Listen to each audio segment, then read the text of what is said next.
Abra sua Bíblia, Mateus capítulo 21 aí. A gente vai estar lendo a partir do verso 12. E enquanto os irmãos procuram, louvo a Deus por mais essa oportunidade. Não achei que seria eu a ministrar hoje. Esses últimos dias agora tem sido bem corrido. E a gente acaba na correria quase não buscando tanto como deveria, né? Mas o Senhor já havia colocado uma palavra no meu coração. E aí eu falei para ele, Senhor, seja feita a tua vontade. Teu servo está aqui, se for eu, amém. Se não for, também amém. Porque eu venho também para aprender, né? Então, foi a vontade do Senhor que eu pregasse essa noite, então louvado seja o nome dele. Eu glorifico e exalto o nome do Senhor pela vida do pastor Caio. Obrigado, pastor, por me confiar mais uma vez essa responsabilidade, amém? Mateus capítulo 21, meus irmãos, versículo de número 12 em diante, vai dizer o seguinte: E entrou Jesus no templo de Deus, e expulsou todos os que vendiam e compravam no templo, e derribou as mesas dos cambistas e as cadeiras dos que vendiam pombas. E disse-lhes: Está escrito, a minha casa será chamada de casa de oração, mas vós a tendes convertido em covis de ladrões. E foram ter com eles ao templo cegos e coxos, e curou-os. Amém? Só até aqui. Pode tomar seu assento.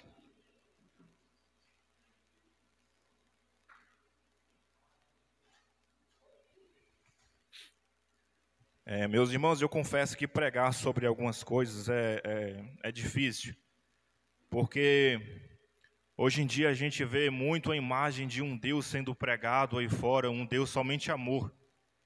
E as pessoas convertem Jesus somente nesse Deus de amor.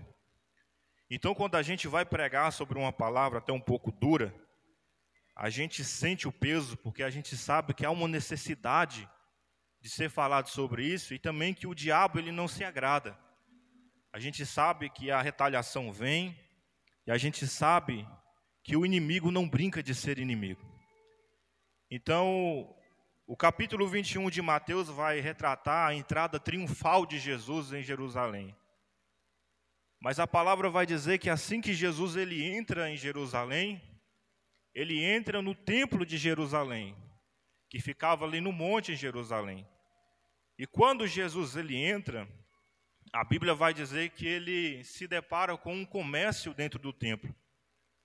Ali havia pessoas comercializando bicho, comprando, vendendo, fazendo todo tipo de coisa que desagradava ao Senhor.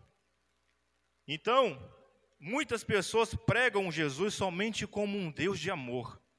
Um Deus que não corrige, um Deus que passa a mão na cabeça, um Deus que é só bondade, é só misericórdia. Mas aqui a gente vê Jesus irado. E aí?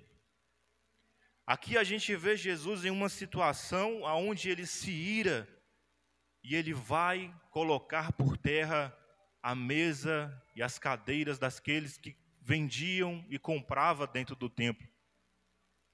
Porque hoje nós estamos aqui dentro de um templo. Esse templo aqui foi construído para nele adorarmos ao nome do Senhor. Então, a partir do momento que a gente deixa de adorar o Senhor e começa a transformar o templo dele em um comércio, a gente vai estar desagradando o Espírito Santo. A gente vai estar desagradando a Deus, porque isso aqui foi feito para adoração. O templo, a igreja foi feita para a gente glorificar e exaltar o nome do Senhor. Passamos o dia com as nossas rotinas diárias, trabalhamos, voltamos para casa, fazemos ali tudo que nós quisermos fazer, passamos até mesmo 2, 3 horas na frente de um telefone, passamos o dia ali talvez com um parente, com um amigo, com um conhecido, mas quando entramos por essas portas, o Espírito Santo quer que a gente adore a Ele. Ele precisa ser o centro. Você não pode trocar nem dividir o Senhor com o mundo. É por isso que se a gente for analisar, hoje em dia é muito difícil, eu particularmente nunca mais vi um demônio manifestando dentro das igrejas. Aí tem gente que fala assim, é porque a unção está tão grande que o demônio não ousa nem entrar. Não, meu irmão. Eu ouvi um pregador esses dias e ele falou o seguinte: tem demônios que eles entram dentro da igreja, assistem o culto e vão embora, porque não tem mais presença de Deus capaz de expulsar aquele demônio. Antigamente os profetas, os pastores, pregadores pentecostais andavam até com um lencinho e pregavam. A unção era tão grande que o suor escorria pela testa e os demônios não ousavam ficar ali naquele ambiente e saíam, eram expulsos. Bastava uma palavra e eles saíam. Mas hoje demônios entram por essas portas, assistem o culto e não tem mais presença para incomodar a eles. É por isso que tem gente que fala: eu vou para a igreja, eu volto da mesma forma que eu entrei. Por quê? Porque não está buscando mais, não está prestando mais atenção no culto. E o momento de culto é o momento de você se desprender de tudo aquilo que está lá fora e focar somente nele. Jesus precisa ser o centro. Jesus precisa ser aquele a quem a gente adora, aquele a quem a gente se prostra. Louvado seja Deus.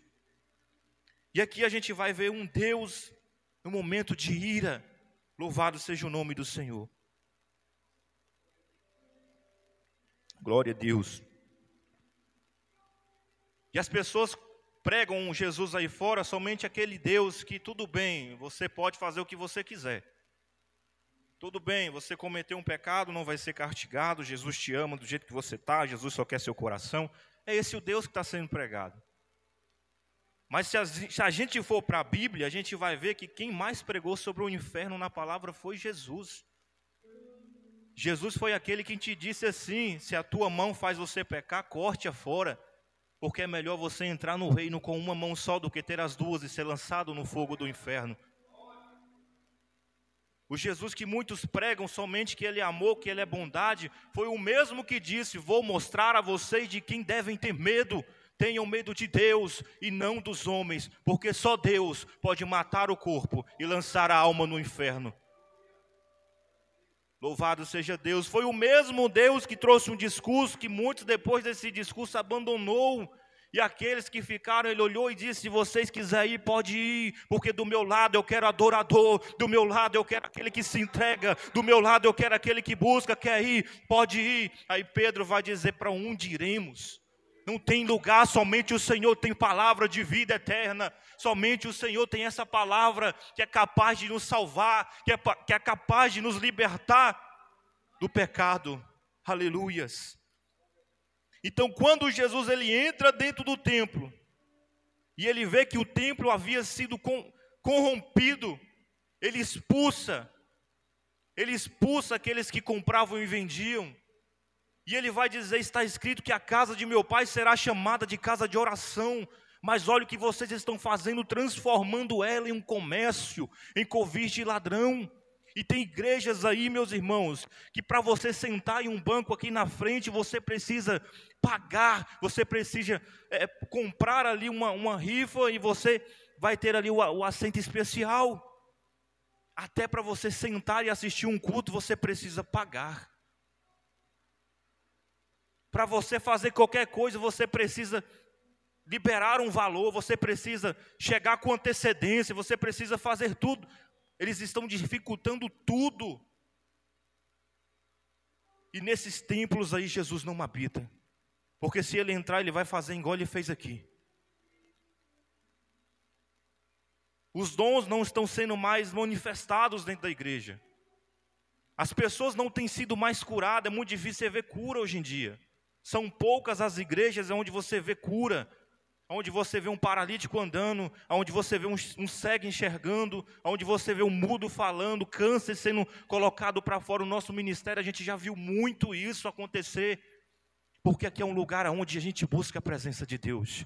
E quando a gente busca a presença de Deus, quando a gente dá lugar para o Espírito Santo habitar no culto, o milagre acontece, a cura acontece, o cego enxerga, o coxo anda. Tudo isso acontece, mas quando a gente deixa a desejar. É por isso que quando Jesus expulsa os cambistas, pastor Cário, a Bíblia vai dizer que chega até ele os coxos e os cegos, e Jesus os cura. E por que não curou antes? Porque o templo havia sido corrompido. E treva não mistura com luz. Louvado seja Deus. Então, muitas das vezes a gente reclama. Isso aqui somos nós, porque nós somos o templo do Espírito Santo. Muitas das vezes a gente reclama que não está acontecendo mais nada na nossa vida. Que o Senhor não está fazendo mais nada, mas muitas das vezes é a gente que não está dando mais liberdade para o Espírito Santo. E aí, a gente vai ver uma palavra onde Jesus precisou tirar o mundo de dentro da igreja para que um milagre pudesse acontecer. Jesus precisou expulsar os cambistas, aqueles que compravam e vendiam, para que o coxo pudesse ser curado, para que o cego voltasse a enxergar. Então, muitas das vezes, não está acontecendo na sua vida, porque você está dividindo o Senhor com o mundo. Muitas das vezes, não está acontecendo na sua vida, porque você não está dando mais espaço para Jesus trabalhar no seu coração.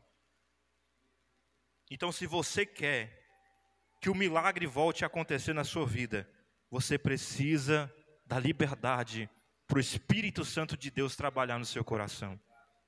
Obrigado, meu irmão. Louvado seja Deus.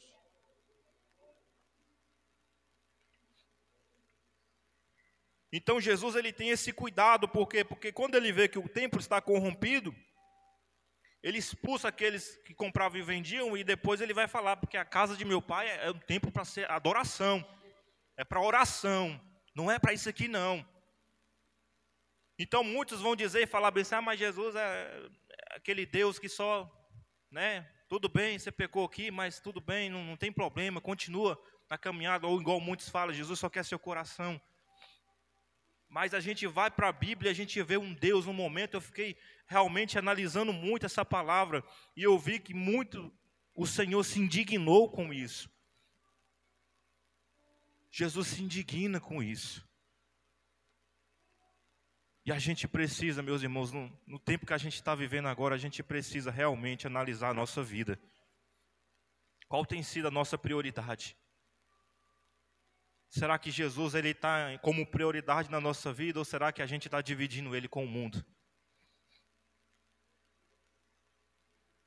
Analise a sua vida. Veja como é que você está aí agora. Louvado seja Deus. Em muitos lugares o evangelho de renúncia tem sido largado de mão. A palavra de repreensão não tem sido mais pregada.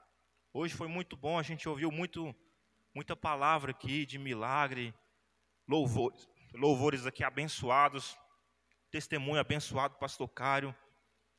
Mas tem também que ouvir a palavra de repreensão e de mudança de vida. E muitos têm rejeitado. Mas Jesus foi aquele que mais pregou sobre conserto. O mais que pregou sobre renúncia foi Jesus. Ele que sempre alertava, cuidado, busqueis em primeiro lugar o reino de Deus e a sua justiça, e as demais coisas eu acrescentarei. Não podeis servir a dois senhores, não podeis servir ao Senhor e a Mamon, ao Senhor e às riquezas, cuidado.